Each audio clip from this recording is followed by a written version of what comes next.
A very common question that I get from students is how to use symbols in Ruby and also in Rails applications. And if you've never seen a symbol looks something like this. So it starts off with a colon and it's just a word after that. And there can be a lot of confusion, especially from new students, on what a symbol is and the purpose of it. And essentially, a symbol is very similar to a string. Inside of Rails applications, you will see that a symbol is used many times to list off things such as methods that need to be called in a callback and different places like that. And one of the spots where it's different than a string, though, is that it's much more efficient from a memory perspective. So, for example, if I create a couple strings here, even if they're identical, so if I say string dot object underscore ID, and then if I duplicate this, if I run this code right here, what you'll see is that even though these strings are completely identical from like a value standpoint, if you look at their object ID, which is the reference to them in memory, you're going to notice here that the object IDs are actually different. This one ends in a 6880 and this one ends in a 6640. So even though these items are completely identical in terms of their value, they're not actually identical. They're being stored in a different spot in memory.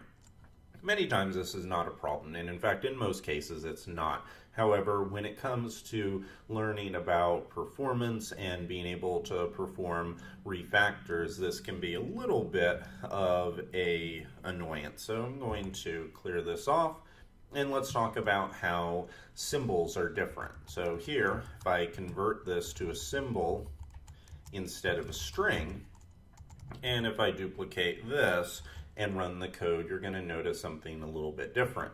And that is that this symbol right here has a identical object ID in memory as the symbol right below it. And that is one of the main key differences between strings and symbols. So that is what this exercise is going to be about today. And that is, if you come up here, you can see we have a string array, and each one of the items in the array is an identical set of characters. And so this is something that you're going to find if you ever need to duplicate items, but you need to also keep the same object ID. So right here, what I've done is I've created a cloned array, which is expecting to have a duplicate object methods created, and that's what we're going to implement in this guide. Now, after that is generated, the expectation is that our cloned array first element, so it's going to be this item here, has the identical object ID as the last element. Now, if we run this right now, it won't work at all because we haven't created this method, but let's pretend that we just ran string array, grabbed the first object ID, and then grabbed the last one. It would be exactly like what we walked through down here. They would not match up. So that is what we have to implement, is the ability for those to match, and we're going to work with symbols in order to make it possible. So I'm going to define this method called duplicate objects.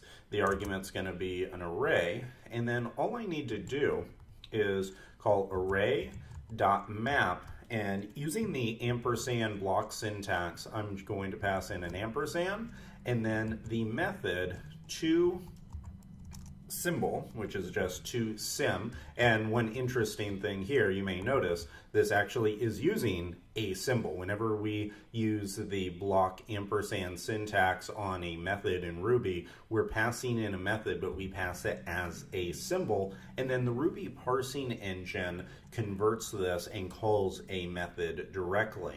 And surprisingly, this is all we have to do to make this work.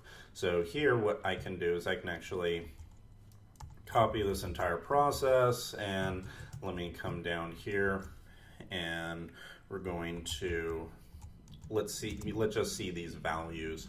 So here, if I run, and let's take a look at the first item. So I'm going to say cloned array dot first object ID, and if I copy this for the last one, now if I run this, what is going to happen is each one of these elements is going to be converted into a symbol. So they're starting out as strings, which means that their object ID is going to be identical. But because I'm mapping over it and I'm converting each element to a symbol, because it's a symbol that has the exact same value as each other, then the object ID is now going to be identical.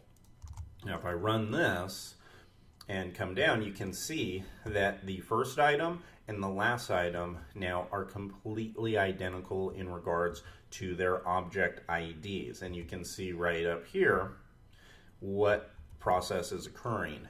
This gets converted into an array, and each element is converted into a symbol. So that's pretty cool. That's a great way of being able to do this. Now, if I change these, because you may notice this looks a little bit weird how, and you don't see a lot of symbols that have quotation marks and have a space in between, but that's what Ruby does whenever you do have a space like that. So let's come up here, and I'm going to just put some other things. So I'm going to say strings and strings, and we'll just keep two of them this time. And now if I run this, you'll see the more common kind of symbol structure and syntax where it's the colon followed just by the word. The only time you're going to see the quotation marks is when you have multiple words. That's the syntax for doing that. But now with all of this in place, let's run our test. Save it and run it. This is for March 5th.